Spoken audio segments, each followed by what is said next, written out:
Hey, what's up, guys? Welcome to episode 15. I'm here Yes. with Julian. Yo, hey, what's up? I'm back. We're going to talk about what's been going on this past week. We're going to talk about Microsoft, huge layoffs that happened today, January 25. We're going to talk about Palworld, which is completely dominating the charts on Steam and gaming in general. And we're going to talk about AI causing some ruckus in the industry in general, not just gaming industry. For the last part, we're gonna talk about Sega being an asshole. Yes, big assholes. The day before, people saying that maybe it was your fault Somehow.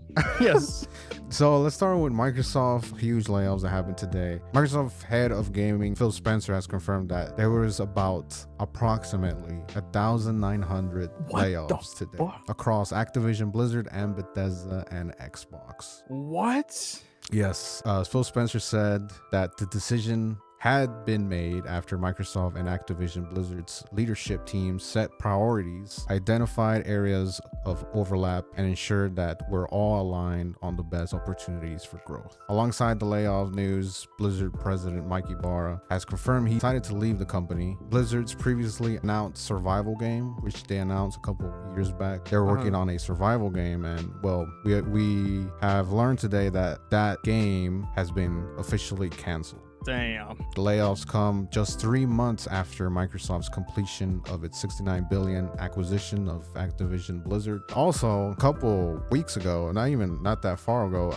Microsoft has officially overpassed Apple as being the most high-valued company in the world. $3 trillion company. Some people say it doesn't make sense that they're worth that much and they laid off 1,900 people. I was just about to ask, so they just said overlap, but they didn't really give specifics as to why.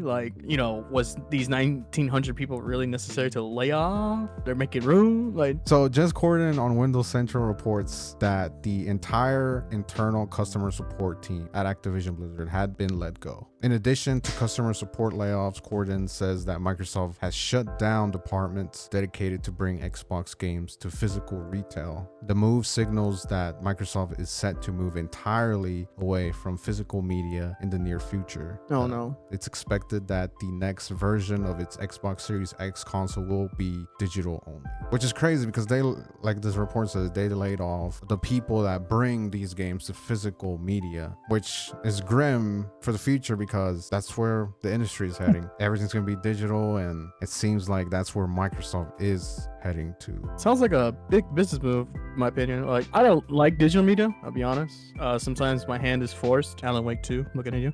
My hand is forced to buy digital media. Wholeheartedly prefer physical. Yes, this seems very grim. Seems these industries are really going for the digital stuff, which is many employees at the company are continuing to learn if they are part of the layoffs, which is grim. That's like a very scary thing because you're still doing work, and who knows, you might be next tomorrow. Yeah, Phil Spencer come on your desk and say, hey, sorry pal, you gotta go. It's like, huh? What about my family and kids? I don't know. No, that is grim. When Activision Blizzard became part of Xbox last year, everyone was celebrating, and they're like, oh, all of these games are coming to Game Pass, which is cool. But if Microsoft is doing this, and if they're going to continue to do this, which is fire a lot of devs from across Activision Blizzard and Xbox, after being a $3 trillion company, it just doesn't make sense to me. Like you said, very corporate greedy shit. And I hope everyone lands on their feet, because that's just like horrible. Fucking getting fired after, a lot of people on Twitter, I've seen it all day today, where these devs and artists and people that worked on IPs like Diablo and Overwatch and across Call of Duty, they say that they've worked on these franchises for 2 years to 5 years to 10 years. They poured their life into these IPs just to get fired like that, like nothing. It's just very horrible. That is horrible. So yeah, I hope so too. I hope these people bounce back. I hope they find another studio to go to, whether it be indie or Sony, somebody. I don't know, just saying, like whoever they can go to. If they can start their own little YouTube or Discord community, that'd be awesome too. Because there was this artist called Mark Burnt. To keep it short, he was part of Blizzard Studio. He didn't say why he left. I always wondered that. But basically, he gives art tutorials saying, oh, how you do better with shading, line art, and stuff like that. So, I mean, hey, man, hopefully, I'm not saying everyone can become like that, but there is an audience for it. So hopefully they could become something like that to help out those who want to be creative. But on to the next news, which is a little bit more light story, which is Palworld. Literally came out of nowhere. Power has become a worldwide sensation from the day it was released back in January 19. Within less than a week, it has secured more than 7 million sales and skyrocketed to the top of the streaming and gaming charts of the world. Damn, 7 million? As of right now, it's sold more than it sold 8 million. So yeah, it's pretty fucking crazy that Palworld. I mean, I've recommended Palworld on the last episode. I never expected this game to have the success it's had over the past couple days. I just never expected that. I just thought it was like a pretty cool game people could check out. Never thought it would sell 8 million copies. But Palworld is available on Xbox and PC, and it's on Game Pass. Crazy because even though it's on Game Pass, it's still selling a lot. By the numbers, it's the second highest played game on Steam ever. The first game is PUBG. It still needs to overlap PUBG. Like PUBG reached 3 million players, like its peak. As of right now, Palworld has 2 million. Oh, it's getting close. Yeah, so just wait until the weekend. Trust me, I feel like it's definitely gonna beat it. PUBG. You feel like it? Oh yeah, definitely. This game is not slowing down on how many people playing it, which is crazy because they've been making we sold 1 million, 2 million, 3 million posts. But there is a group of people on Twitter that just don't like to see people having fun. We're just like, we fucking hate people that have fun. So what they do is that they are saying that this is copyright infringement by stealing content from Pokemon because it looks too similar, and some people are even asking Nintendo to look at this. They just don't want Palworld to exist. They have no remote yes, the only likeness is, Pokemon did the animals out there. Other than that, they're not the same. Like, I don't know if they played the game, but they're not the same. Last time I checked, you could get a gun, right? And some other stuff and mess up these Pokemon. I mean, what's they called actually? Are they called? They're called pals. Okay, I figured. You go beat up the pals. Like, I'm sorry, but they should stop. Get some help. Go play the game, actually. Maybe go see if it's fun before you start being a hater. Even though the game's not perfect, it's nowhere near perfect, but the game has a good core that players see as a very enjoying time. There's also a huge amount of players that the reason why they're playing Palworld is because Game Freak has created nothing but really bad Pokemon games over the years. The Arceus, which was supposed to be like Palworld, but eventually it was like a huge disappointment. They interviewed some of Palworld's devs on JPTV, and they said that none of them knew how to develop a game. What? Oh, bro. Sounds like me at work. I'm like, I don't know what I'm doing, but I mean, it's working, right? None of them knew what the fuck to do. They said, we all learn on the job with a budget of $10,000. And what's your creative vision? I don't have creative vision. I just want to make a game that people like. 10 grand motivation like that? Sounds like it gets you anywhere. That's funny as fuck, dude. I didn't know that. They didn't. What the fuck? Oh my god, I gotta buy the game on Steam now. I might butcher this story, but apparently they wanted to hire someone that knew about guns, but they didn't have a lot of money to like hire a real professional. So what they did is that they stumbled upon a person at the gas station that knew about guns, sort of, and they basically told him to tell them advice for the game, and that's what they did. I find it funny because it's like, you just go up to a guy, hey, you know about guns? Yeah, I know a little bit, yeah. Oh, okay, that's how it works. Hey, man, I mean, it worked, right? I mean, God, what'd you say, 7 million? 8 million. 8 million. I'm Jesus Christ. They've got a lot of money to work with, and the thing is that they're actually doing something smart, which is they know that the game is right now fucking hot. Recently released a roadmap to the early access to tell people, hey man, keep playing it because there's more stuff that's gonna come. We're gonna continue updating this game as long as you guys play it. The smart thing to do to tell players, hey, to be very like transparent with them and be like, hey, this is what's coming, so just stay tuned. And it's in early access, so it's nowhere near finished. But obviously, Pokemon Company did respond to this. Palworld is officially on the radar of the Pokemon Company. Wednesday night in the United States, midday in Japan, the Pokemon Company put out the first public statement on Palworld since the game launch. In its statement, the Pokemon Company says that it has received many inquiries regarding the game, while not directly mentioning Palworld by name. It hasn't granted any sort of permission to use its assets in the game. It's crazy. I hope Palworld keeps succeeding. Yes. And this is literally another example of indie games just outpacing AAA games.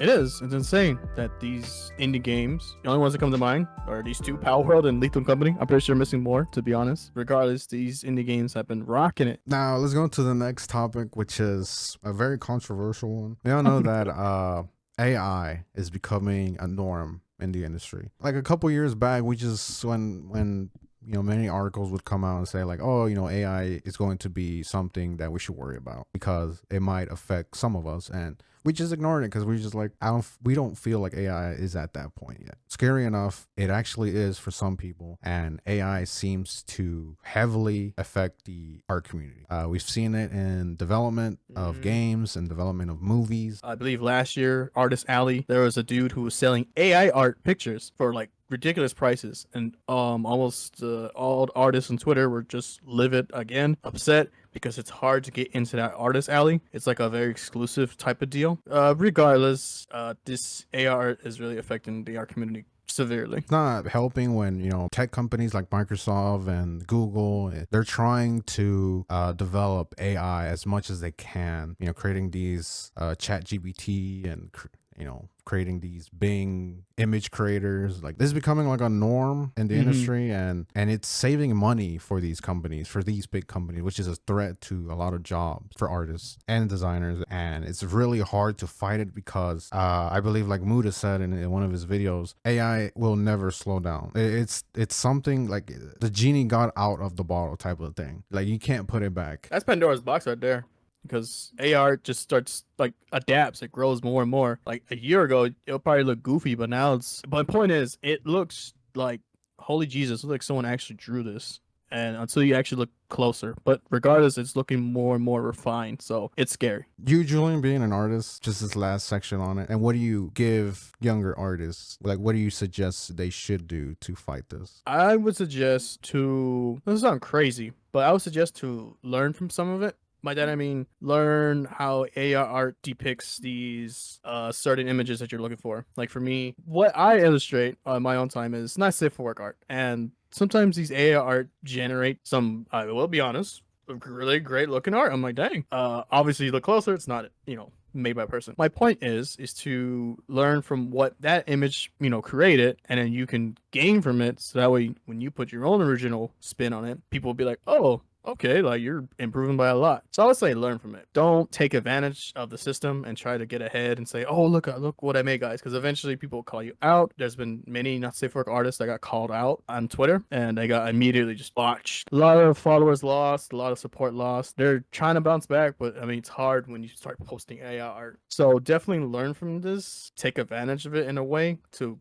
gain from it. Not financially, just on your own time, study it. And don't think too hard about it. Don't think like, oh, like the future is bleak. In the future, I'm sure legal action will be taken, and keep creating, because the originality is from us and not from these computers. Let's go on with the next story, which is Julian. Take it away. We're gonna spin it back to some gaming. I don't know if you saw recently, David, but I believe it was yesterday, the devs of, I don't remember this little game called The Day Before. Yeah, they're blaming influencers that the game sucked. They recently came out and, posted a very lengthy quote, but I would just nitpick and, cherry pick on what they're saying. And they say that the criticized content that they created was basically based on hate, bias, and just content creators fueling this hate even more when the game came out. They said that even after they closed, I'm quoting here, even after the game is closed, we, together with the publisher, return all the money to players, including forcible issuing refunds to those who do not request them. How many companies can return money like that? They're trying to parade themselves saying they're the good guys, they return their money. They continue on and saying the negative bias instilled by certain bloggers making money on hate affected perceptions of the game. Look at the unbiased gameplay from Dr. Disrespect stream at release.